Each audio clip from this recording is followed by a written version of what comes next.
کہ کسی بھی معاملے کے متعلق گہرائی تک سوچنا، خالق کی تخلیق کے متعلق، نظام قدرت کے متعلق، شریعت کے احکامات کے متعلق گہرائیوں میں سوچنا، یہ عبادت ہے۔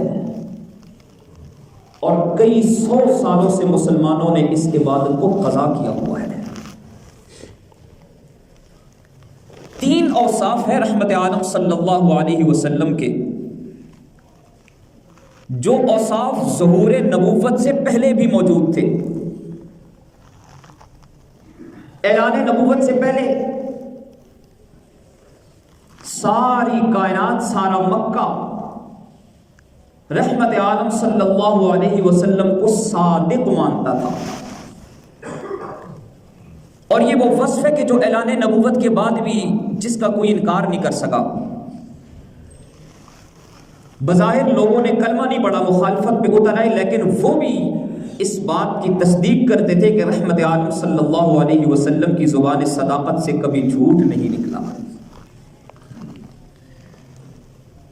حضور تو اتنے بڑے سچے انسان تھے کہ آپ کے قدموں میں بیٹھنے والے بھی صدیق اکبر بنا کرتے ہیں۔ ایک وصف ہے امانت کا۔ امانت علمی لحاظ سے ہو، وحی کے لحاظ سے ہو، شریعت کے حوالے سے ہو، مالی حوالے سے ہو، راز کے حوالے سے ہو، دھرتی اس بات پر اپنے بھی اور پرائے بھی متفق تھے کہ آمنہ کے لال کے سینے میں جو امانت ہے وہ محفوظ رہا کرتی ہے۔ تیسری عبادت، تیسرا وصف کیا تھا؟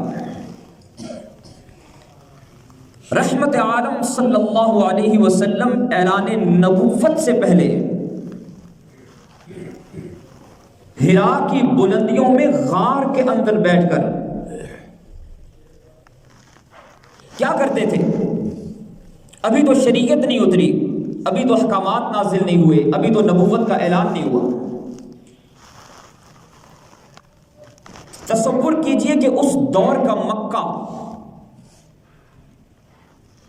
آج کے گاؤں سے زیادہ پرسکون ہوگا نا۔ آج کے گاؤں میں جنریٹر کا شور ہے، آج کے گاؤں میں مختلف چیزوں کا شور ہے، ہنگامے ہیں۔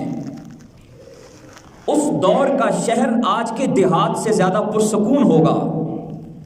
کیا مکہ میں رحمت عالم صلی اللہ علیہ وسلم کو تنہائی میسر نہیں تھی؟ اس کے باوجود حضور اکرم صلی اللہ علیہ وسلم مکہ سے چلے ہیں، اپنے گھر سے نکلے ہیں، شہر سے نکلے ہیں اور پہاڑ کے اوپر چڑھے ہیں۔ جسمانی طور پر جو شخص مضبوط ہو وہی اس بلندی پر اس غار میں چڑھ سکتا ہے۔ پھر پہاڑ کے اوپر چڑھنے کے بعد بھی فطرت کے قریب ہوئے کہ مظاہر فطرت میں غور کرنا تھا، فکر کرنی تھی، سوچنا تھا، تدبر کرنا تھا۔ پہاڑ کی بلندی پر چڑھ کر پہاڑ کے کسی پتھر پہ نہیں بیٹھے کہ اگر آپ کسی پتھر پہ بیٹھیں گے تو آپ کی نگاہوں میں اور بھی بڑی چیزیں آئیں گی، آپ کی سوچ کہیں اور جا سکتی ہے۔ پہاڑ کی بلندی پر چڑھ کر پہاڑ کی غار کے اندر بیٹھے ہیں، جہاں پہ صرف ایک نقطے پہ غور کیا جائے اور فکر کیا جائے، ایک چیز کو سوچا جائے۔ یہ ایک دن کی بات نہیں، اعلان نبوت سے پہلے بارہا اپنا ساز و سامان لیے وہاں تشریف لے جاتے اور وہاں بیٹھ کر غور و فکر کیا کرتے تھے۔ پھر وہ وقت آیا کہ اسی جگہ پر رحمت عالم صلی اللہ علیہ وسلم پر قرآن بھی نازل ہوا، شریعت بھی نازل ہوئی، آپ کو نبوت بھی عطا کی گئی، آپ کے سر پہ تاج نبوت بھی سجایا گیا۔ لیکن اس اعلان سے پہلے اس غار میں بیٹھ کر غور و فکر کیا کرتے تھے۔